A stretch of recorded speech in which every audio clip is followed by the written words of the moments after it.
All right. So what we've been working on is estimating and ordering irrational numbers and real numbers.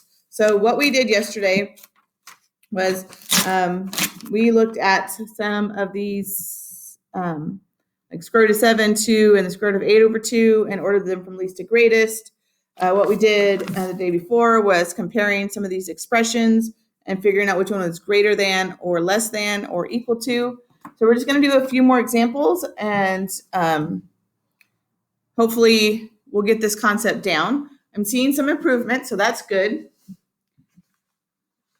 All right, so I'm going to look at this example number 9 that says order the square root of 3, 2 pi, and 1.5 from least to greatest.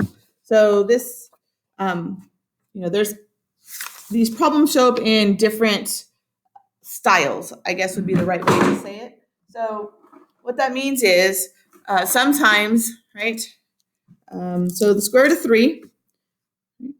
Now, I think we worked on that one quite a few times yesterday, so I might skip the details on that one because we just went over that.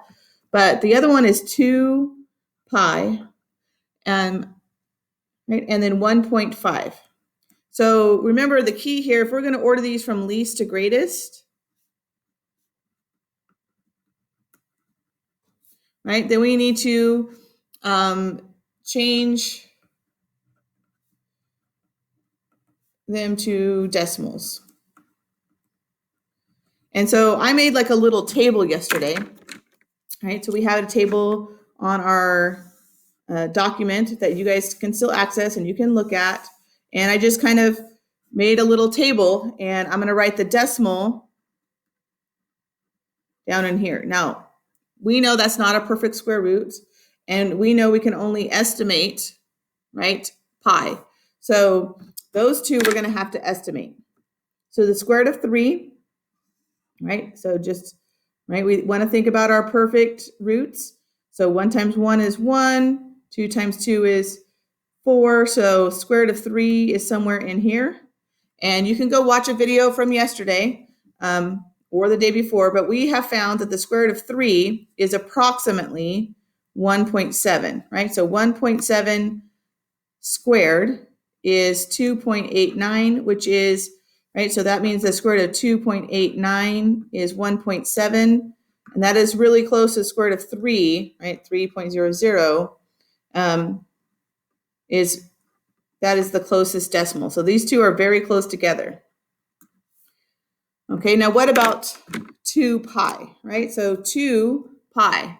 So anytime, right, you have a coefficient next to a variable, and it's not really, pi is not really a variable, it stands for a value, right? But we can estimate pi, and you need to know this should be like in your brain, right, is about 3.14. So when we see 2 pi, what we want to do is say 2, right, times 3.14. Right? So anytime it's sitting right here next to it, that means you're going to multiply those two values together. Right? And that just means 3.14 plus 3.14, two 3.14s.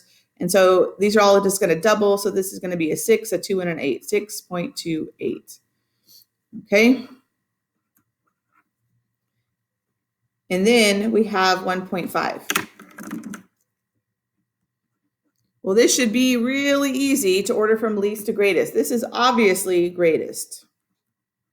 This is greatest by a long shot. And then we have 1.7 and 1.5.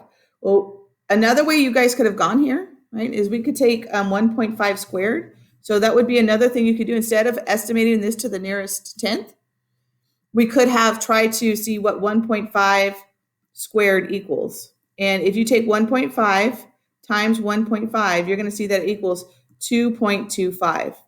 And so that is less than 3, right? So we know that, right, the square root of 2.25 is 1.5. And so we could see on a number line, like if we looked at this number line over here, right, that 1.5 is going to be less than 3. Even if we couldn't figure out what 3 is, we know that the square root of 3 is more than 2.25, so it's going to be more, right? So this is least.